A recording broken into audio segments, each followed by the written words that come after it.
ಸಾವಿತ್ರಿಬಾಯಿ ಫುಲೆ ಅವರು ಆವತ್ತೇ ಹೆಣ್ಣು ಮಕ್ಕಳಿಗಾಗಿ ಶಾಲೆಯನ್ನು ತೆಗೆದ್ರು. ಅದಕ್ಕಾಗಿ ಅವರು ಅನುಭವಿಸಿದ ಕಷ್ಟ ನಷ್ಟಗಳು ನಿಮ್ಗೆ ಗೊತ್ತಿದೆ. ರಸ್ತೆಯಲ್ಲಿ ಹೋಗಬೇಕಾದ್ರೆ ಅವರಿಗೆ ಸಗಣಿಯಿಂದ ಹೊಡಿತಾರೆ, ಕಲ್ಲುಗಳಿಂದ ಹೊಡಿತಾರೆ. ನೀನು ನಮ್ಮ ಧರ್ಮವನ್ನ ಹಾಳು ಮಾಡ್ತಾ ಇದೀಯ ಅಂತ ಹೇಳಿ ಅವರಿಗೆ ಬೆದರಿಕೆಯ ಕರೆಗಳನ್ನ ಅವರಿಗೆ ಬೆದರಿಕೆ ಹೊಡ್ತಾರೆ. ಆದರೆ ಯಾವುದಕ್ಕೂ ಚಕ್ಕದೆ ನಡೆ ಮುಂದೆ ನುಗ್ಗಿ ನಡೆ ಮುಂದೆ, ಚಕ್ಕದೆಯ ಕುಕ್ಕದೆಯ ಹಿಗ್ಗಿ ನಡೆ ಮುಂದೆ ಅಂತ ಏನು ಕುವೆಂಪು ಬರೀತಾರಲ್ಲ, ಹಾಗೆ ಯಾವುದನ್ನ ಲೆಕ್ಕಿಸದೆ ನನಗೆ ನನ್ನ ಹೆಣ್ಣು ಮಕ್ಕಳ ಭವಿಷ್ಯ ನಿರ್ಧಾರ ಆಗಬೇಕಾಗಿದೆ. ಬಡತನದಿಂದ ವಂಚಿತರಾಗಿರುವಂತಹ ಹೆಣ್ಣು ಮಕ್ಕಳು ಶಾಲೆಯನ್ನ ಕಲಿಬೇಕಾಗಿದೆ. ಶಿಕ್ಷಣ ಮಾತ್ರ ಈ ಶೋಷಣೆ ವಂಚನೆಗಳಿಂದ ಅವರನ್ನ ಹೊರಗೆಳೆಯುವಂತ ಶಕ್ತಿ ಏನಾದರೂ ಇದೆ ಶಿಕ್ಷಣಕ್ಕಿದೆ ಅಂತ ಹೇಳಿ ಆವತ್ತಿನ ಸಂದರ್ಭದಲ್ಲಿ 18 ಶಾಲೆಗಳನ್ನ ಹುಟ್ಟು ಹಾಕಿ ಬ್ರಿಟಿಷ್ ಸರ್ಕಾರದಿಂದ ಮೊದಲ ಮಹಿಳಾ ಶಿಕ್ಷಕಿ ಭಾರತದ್ದು ಅಂತ ಏನು ಒಂದು ಗೌರವಕ್ಕೆ ಭಾಜನರಾಗ್ತಾರೆ ಸಾವಿತ್ರಿಬಾಯಿ ಫುಲೆ ಅವರೆಲ್ಲ.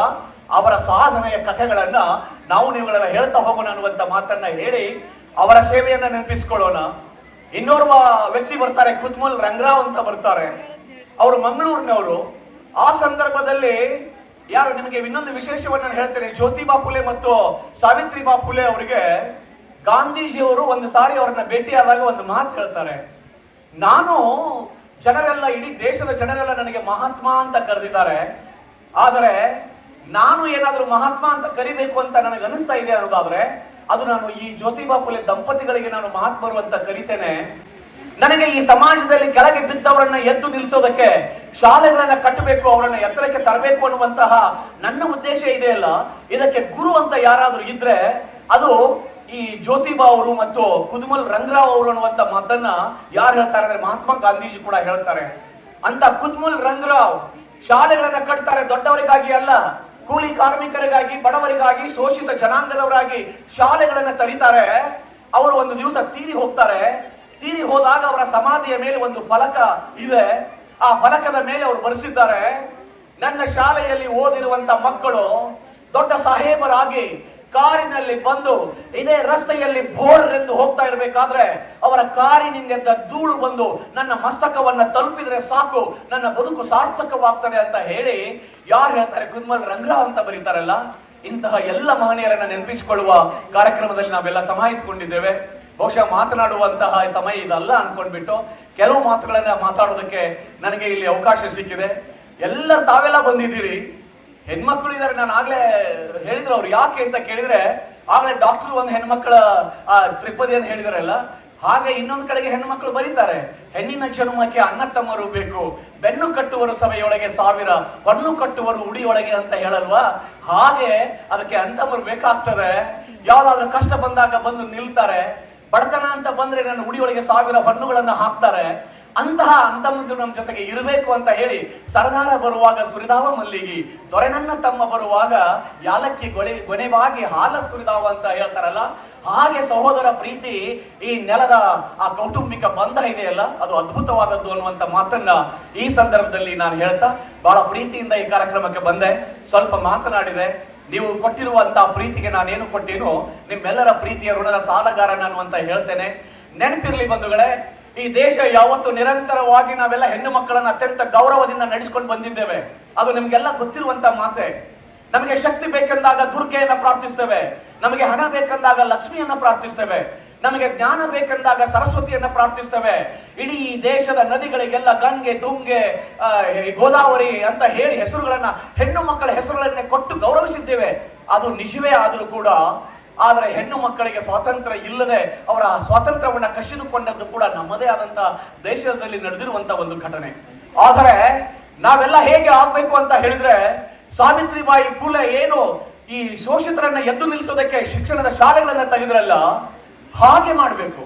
ಆವತ್ತು ಒಬ್ಬಳ ಸಾವಿತ್ರಿ ತನ್ನ ಗಂಡನಿಗಾಗಿ ತನ್ನ ಪ್ರಾಣವನ್ನ ತಗೊಂಡ್ಬರ್ಬೇಕು ಅಂತ ಹೇಳಿ ಬೆನ್ನು ಹತ್ತಿ ತನ್ನ ಗಂಡನ ಜೀವನವನ್ನ ಮತ್ತೆ ಮರಳಿ ತರ್ತಾರಲ್ಲ, ಆ ಸಾವಿತ್ರಿ ಜೊತೆಗೆ ಇಲ್ಲಿ ಕೆಳಗೆ ಇರುವಂತ ಹೆಣ್ಣು ಮಕ್ಕಳಿಗೆ ವೈಚಾರಿಕ ಶಕ್ತಿ ಬರಬೇಕು ಅಂತ ಹೇಳಿ ಒಂದು ಸಂಸ್ಕೃತಿ, ಇನ್ನೊಂದು ವೈಚಾರಿಕತೆ, ಇವು ಎರಡು ಮೇಳೈಸಿ ಬಿಟ್ರೆ ಸಾಕು, ಇಡೀ ಜಗತ್ತು ನಮ್ಮನ್ನ ನಿಲ್ಲಿಸೋದಕ್ಕೆ ಸಾಧ್ಯನೇ ಇಲ್ಲ ಅಂತ ಶಕ್ತಿ ಹೆಣ್ಣು ಮಕ್ಕಳಿಗೆ ಇದೆ ಅನ್ನೋದನ್ನ ಬಹಳ ಹೆಮ್ಮೆಯಿಂದ ಈ ಸಂದರ್ಭದಲ್ಲಿ ನಾವೆಲ್ಲ ಆಶಿಸ್ತಾ ನೆನಪಿಸ್ಕೊಳ್ತಾ ಸಾಕು ಮಾತುಗಳಿಷ್ಟು ಅಂತ ಹೇಳಿ ನಾನು ಯಾವಾಗ್ಲೂ ಹೇಳ್ತಿರ್ತೇನೆ.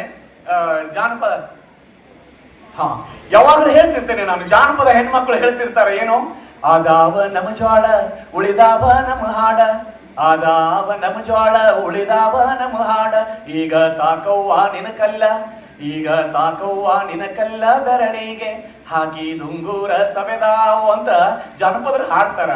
ಆಕಿ ಜ್ವಾಳ ಬೀಸಾಕ್ ಬಂದಳು, ಹಾಡಾಕ್ ಶುರು ಮಾಡಿದಳು. ತಂದಿದ್ದ ಜ್ವಾಳ ಖಾಲಿ ಆದ ಕರೆ ಆಕಿನ ಎದೆಯೊಳಗಿನ ಹಾಡು ಖಾಲಿ ಆಗ್ಲಿಲ್ಲ ಅಂತ. ಏನೂ ಕಲಿಲಾರ್ದಂತ ನಮ್ಮ ತಾಯಂದಿರ ಎದೆಯೊಳಗೆ 1000 ಹಾಡಿದ್ದು. ಆದ್ರೆ ಬಾಳ ಕಲ್ತಿರುವಂತ ನಮ್ಮ ನಿಮ್ಮಗಳ ಎದೆಯೊಳಗೆ ಹುಡುಕಿದ 4 ಹಾಡೂ ಸಿಗಂಗಿಲ್ಲ. ಅದಕ್ಕೆ ಹೆಣ್ಣು ಮಕ್ಕಳು ನೀವು ಈ ದೇಶದ ಸಂಸ್ಕೃತಿಯನ್ನ ಕೂಡ ಉಳಿಸಬೇಕಾಗಿದೆ. ಎಂತ ಸಂಸ್ಕಾರದ ಬೀಜಗಳನ್ನ ಮಕ್ಕಳಿಗೆ ಬಿತ್ತಬೇಕಾಗಿದೆ ಅಂತ ಹೇಳಿದ್ರೆ, ಸ್ವಾತಂತ್ರ್ಯ ಅಂದ್ರೆ ಸ್ವೇಚ್ಛಾಚಾರವಲ್ಲ ಅನ್ನೋದನ್ನ ನೆನಪಿಟ್ಕೋಬೇಕಾಗ್ತದೆ. ನಮ್ಗೆ ಜನವರಿ 1 ಬಂದ್ರೆ ಅವತ್ತು ರಾತ್ರಿ ಬೆಂಗಳೂರಿನ ಆ ಬೀದಿಗಳಲ್ಲಿ ಕುಣಿದು ಕುಪ್ಪಳಿಸ್ತಾ ಇರುವಂತ ಹೆಣ್ಣು ಮಕ್ಕಳನ್ನ ನೋಡಿದಾಗ ಇದು ಸ್ವಾತಂತ್ರ್ಯನಾ?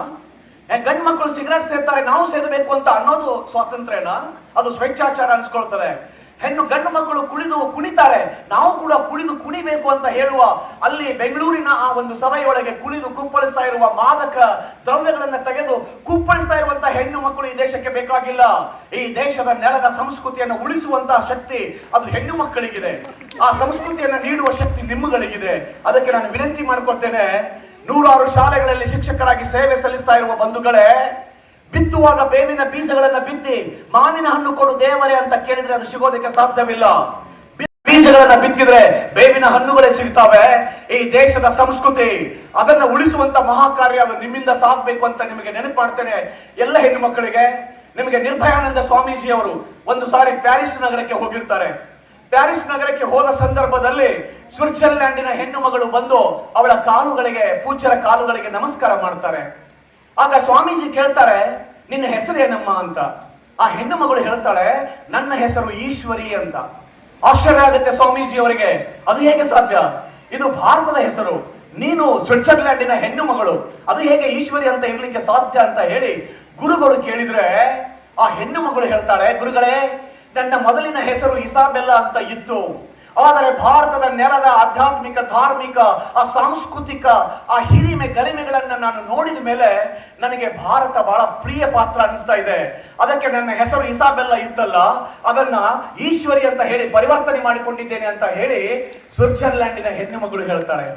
ಅದಕ್ಕೆ ಸ್ವಾಮೀಜಿ ಕೇಳ್ತಾರೆ, ಹೌದಮ್ಮ, ನೀನು ನನ್ನ ಕಾಲುಗಳಿಗೆ ನಮಸ್ಕಾರ ಮಾಡಿದ್ದೀಯಾ, ನಾನು ನಿನಗೆ ಏನು ಅಂತ ಆಶೀರ್ವಾದ ಮಾಡಲಿ ಅಂತ ಹೇಳಿ ಆ ಸ್ವಾಮೀಜಿ ಕೇಳಿದ್ರೆ, ಆ ಹೆಣ್ಣು ಮಗಳು ಹೇಳುವಂತ ಮಾತು ನಮ್ಮೆಲ್ಲರಿಗೆ ಮಾದರಿ ಆಗ್ಬೇಕು. ಸ್ವಿಟ್ಜರ್ಲ್ಯಾಂಡ್ ಈ ಭೂಮಿಯ ಮೇಲಿನ ಸ್ವರ್ಗ ಅಂತ ಕರಿತೇವೆ, ಸ್ವಿಟ್ಜರ್ಲ್ಯಾಂಡ್ ಅತ್ಯಂತ ಶ್ರೀಮಂತ ದೇಶ ಅಂತ ಕರಿತೇವೆ. ಆದರೆ ಸ್ವಿಟ್ಜರ್ಲ್ಯಾಂಡಿನಲ್ಲಿ ಹುಟ್ಟಿದ ಹೆಣ್ಣು ಮಗಳು ಹೇಳ್ತಾರೆ, ಗುರುಗಳೇ, ನನಗೆ ಮುಂದಿನ ಜನ್ಮ ಅಂತ ಇರೋದಾದ್ರೆ ನಾನು ಭಾರತದಲ್ಲಿ ಹುಟ್ಟಬೇಕು, ಹಾಗೆ ನೀವು ನನಗೆ ಆಶೀರ್ವಾದ ಮಾಡಿ ಅಂತ ಕೇಳ್ತಾರೆ ಅಂತ ಹೇಳಿದ್ರೆ, ಯಾವುದು ದೇಶದ ಹೆಣ್ಣು ಮಕ್ಕಳು ಭಾರತದಲ್ಲಿ ಹುಟ್ಟಬೇಕು ಅಂತ ಇಚ್ಛಿಸ್ತಾರೆ, ಆದರೆ ಇದೇ ನೆಲದಲ್ಲಿ ಹುಟ್ಟಿರುವಂತ ಹೆಣ್ಣು ಮಕ್ಕಳು ಈ ನಾಡಿನ ಸಂಸ್ಕೃತಿಯನ್ನ ಎತ್ತಿ ಹಿಡಿಯುವಂತ ಮಹಾಕಾಯಕ ನಿಮ್ಮ ಜವಾಬ್ದಾರಿ ನಿಮ್ಮ ಮೇಲಿದೆ.